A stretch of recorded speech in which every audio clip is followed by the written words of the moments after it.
dance through the night, in our bones we can feel it.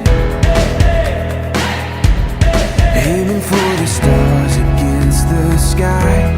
When we are together, we are bright. We'll light up. We've been waiting for this moment to come. We were made for this adventure. We feel it in our blood. We'll light up. Oke kawan-kawan, Assalamualaikum warahmatullahi wabarakatuh. Alhamdulillah kita dikasih kesehatan hari ini, sehingga dengan sehat itulah kita bisa ada di tempat yang orang Banten dikenal itu. Ini adalah Menara Banten, ini kameranya, dan ini adalah wisata religi orang-orang Banten. Tidak ada orang Banten yang tidak kenal Banten Lama atau wisata religi Banten. Dan untuk seterusnya nanti untuk keterangan daripada Banten tersebut nanti akan dijelaskan oleh Masjid Agung Banten didirikan pertama kali pada masa pemerintahan Sultan Maulana Hasanuddin dan dilanjutkan oleh putranya Sultan Maulana Yusuf pada tahun 1566 Masehi atau bulan Zulhijjah 966 Hijriah. Salah satu khas dari Masjid Agung Banten adalah adanya menara. Bahkan dulu semua berita Belanda tentang Banten hampir selalu menyebutkan menara tersebut. Hal ini membuktikan menara itu selalu menarik perhatian pengunjung kota Banten masa lampau. Menara masjid tersebut terletak di sebelah timur masjid. Menara ini terbuat dari batu bata dengan ketinggian kurang lebih 30 meter dengan diameter bagian pangkalnya kurang lebih 10 meter. Menara ini dulunya selain sebagai tempat untuk mengumandangkan azan, juga digunakan untuk melihat atau mengawasi perairan laut. Namun, kini menara ini dibuka untuk umum. Siapapun dapat menaikinya. Untuk mencapai ujung menara, Anda harus menapaki 83 buah anak tangga dan melewati lorong yang hanya dapat dilewati oleh satu orang.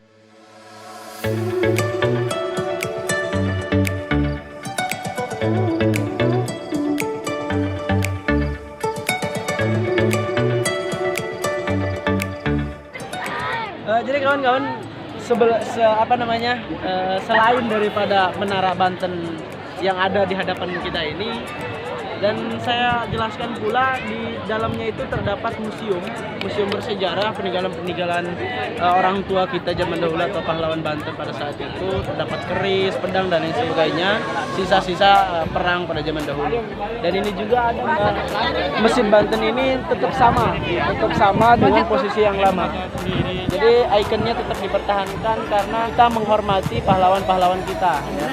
Pahlawan-pahlawan kita pada zaman dahulu, sehingga ikonnya tetap dipertahankan. Ini pula ada lorong atau benteng pertahanan Banten yang posisinya ada di daerah sana tuh, kurang lebih ya, daerah sana ya, daerah situ kurang lebih. Dan itu juga adalah sejarah yang luar biasa.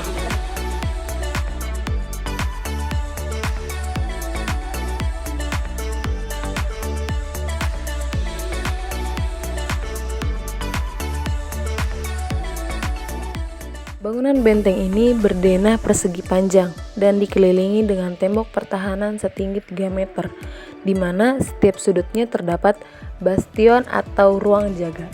Pada bagian luar benteng, terdapat parit yang berfungsi untuk mempersulit musuh yang hendak masuk ataupun menyerang. Sedangkan di dalam benteng dapat ditemukan rumah komandan, gereja, ruang penyimpanan senjata, mesin, kantor administrasi, dan kamar dagang. Sayangnya, ruangan-ruangan di dalam benteng tersebut kini telah hancur dan tinggal pondasinya saja. Hanya bagian-bagian dari benteng ini seperti tembok dan bastion yang masih dapat dinikmati keindahannya.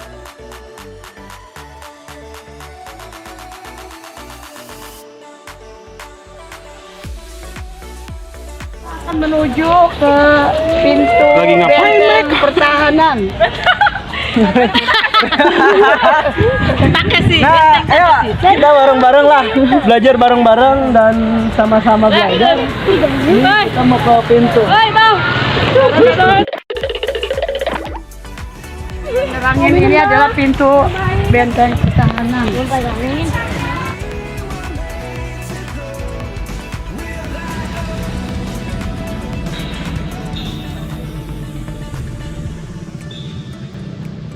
Nah, ini adalah pintu masuk sekaligus pintu keluar juga sama. Ini pintu masuk untuk masuk ke benteng atau ke lorong daripada benteng perperangan pada zaman dulu.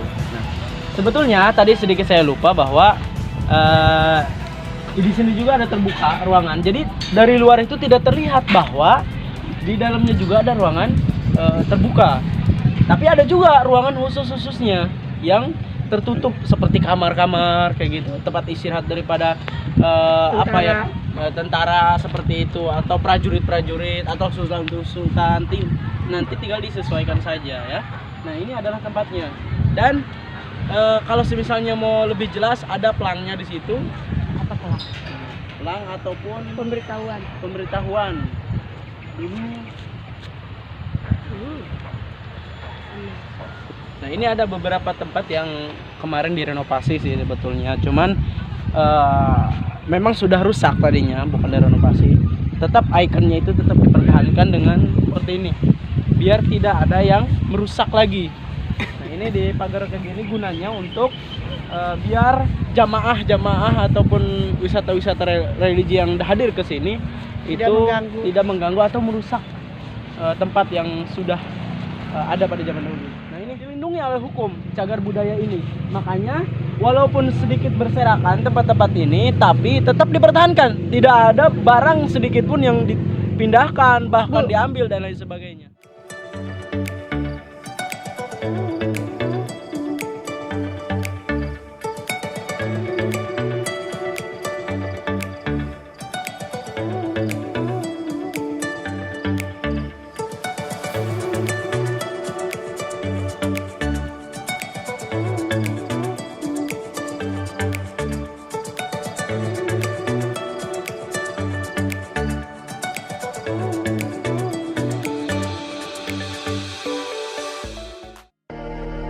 Kota Tua Jakarta, juga dikenal dengan sebutan Batavia Lama Old Batavia, adalah sebuah wilayah kecil di Jakarta, Indonesia. Wilayah khusus ini memiliki luas 1,3 km persegi melintasi Jakarta Utara dan Jakarta Barat, Pinangsia, Taman Sari dan Roa Malaka. Selain itu, pada abad ke-16 ia dijuluki oleh pelayar Eropa sebagai permata Asia dan Ratu dari Timur karena merupakan jalur perdagangan yang strategis.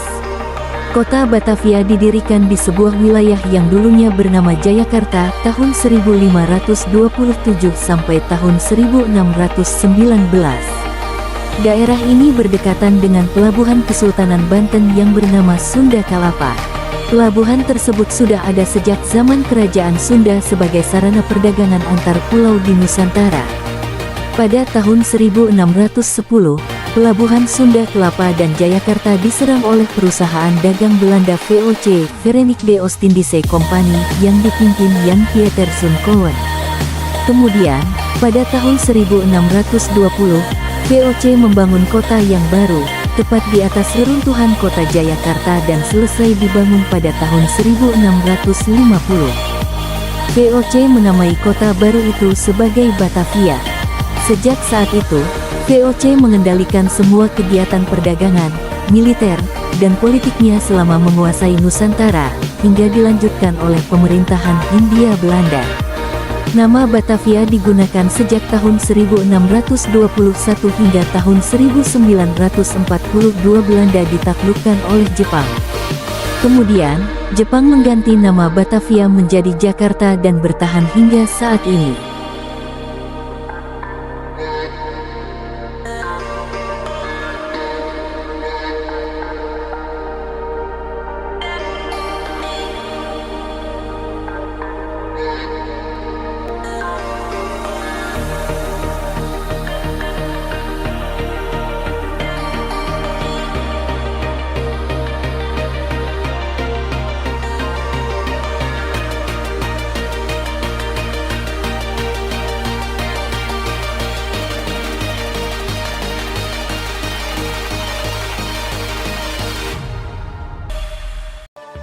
Inilah salah satu museum yang ada di Kota Tua Jakarta. Bangunan Museum Bank Indonesia adalah bekas gedung Bank Indonesia Kota. Jauh sebelum gedung Bank Indonesia Kota didirikan, Di tempat tersebut berdiri gereja umat Protestan. Namun pada 1628, bangunan gereja dibongkar karena digunakan sebagai tempat meriam besar ketika pasukan Sultan Agung Kota. Bangunan 2 lantai yang saat ini dijadikan sebagai Museum Bank Indonesia adalah karya arsitek Ed Kuipers.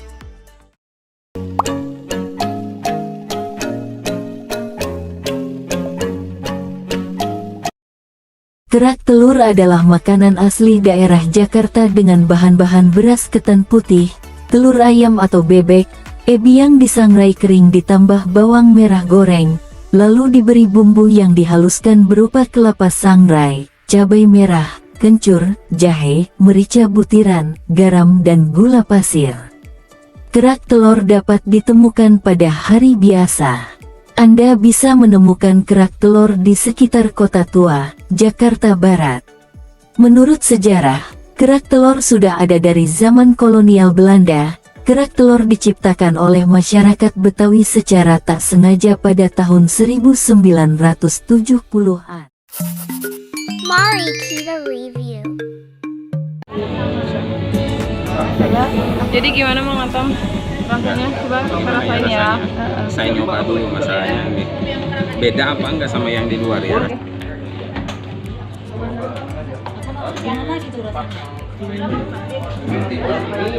Enak sih. Nano. Ratingnya berapa? 1 nyampe 10 ratingnya berapa? 9 lah. 9 lumayan. Untuk rasa lumayan dan telurnya juga kerasa. Pokoknya the best. Coba menurut Bu Sam, berapa? Rasanya gimana Bu? Enak lumayan. Berapa nilainya? Oh, 7 ratingnya, 7 berarti. Oke.